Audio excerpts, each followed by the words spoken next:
9,55,000 যি আধাৰ বন্ধ হৈ আছিল সেই আধাৰখিনি আমি মুকলি কৰি দিয়াৰ বাবে কেন্দ্ৰীয় চৰকাৰে নিৰ্দেশ দিছে আৰু অহা 2 দিনৰ ভিতৰত UDIও ইয়াৰ যিটো প্ৰটোকল কেনেকৈ পাব কি পাব তাক দিব আৰু এই বন্ধ হৈ থকা আমাৰ আবেদনকাৰীসকলে আধাৰ পোৱা আৰম্ভ কৰিব। মই ভাবোঁ যে সেপ্টেম্বৰৰ ভিতৰতে তেওঁলোকে আধাৰ পাব।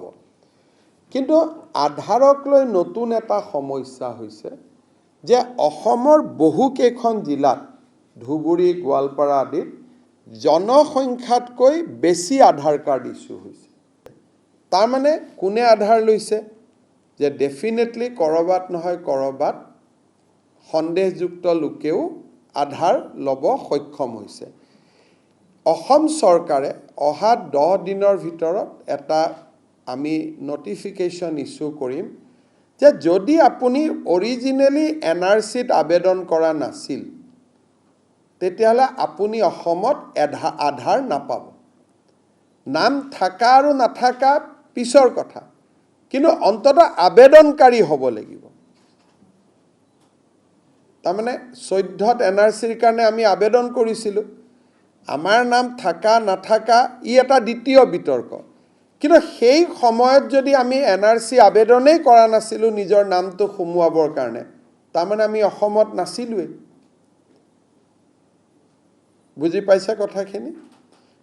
মোৰ আবেদনখন গ্ৰাহ্য হ'ব অগ্ৰাহ্য হ'ব দ্বিতীয় কথা, কিন্তু মই আবেদনেই কৰা নাছিলোঁ। তাৰমানে মই 2014 চনৰ পিছত অসমত আমি প্ৰৱেশ কৰিছোঁ। ই এটা প্ৰাইমা ফেচি ধাৰণা ল'ব পৰা যায়।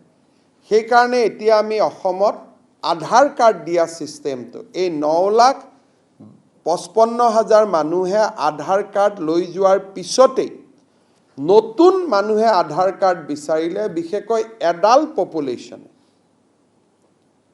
যদি 16 বছৰৰ ওপৰ পপুলেশ্যনে আধাৰ কাৰ্ড বিচাৰে তাক আমি খুব পুংখানুপুংখভাৱে আমি বিবেচনা কৰিম। এতিয়াৰ পৰা পোনে পোনে বায়োমেট্ৰিক দিলে আধাৰ পোৱা ৰাস্তাটো বন্ধ হৈ যাব। চাহ বাগিচাত আমি কিছু আধাৰ দিব বাকী আছে, সেইকাৰণে চাহ বাগিচাৰ লোকৰ কাৰণে এতিয়া আমাৰ এইটো নিৰ্দেশ প্ৰযোজ্য নহ'ব। কিন্তু বাকী জিলাসমূহত প্ৰাপ্তবয়স্ক লোকৰ কাৰণে আমি আধাৰ পোৱাটো অলপ কঠিন আৰু আমি টান কৰিবৰ কাৰণে গৈ আছোঁ। যিসকল জেনুইন মানুহৰ হাতত এতিয়াও আধাৰ নাই তেওঁলোকে আবেদন কৰি লৈ লওক, আমি SOP এখন দিম।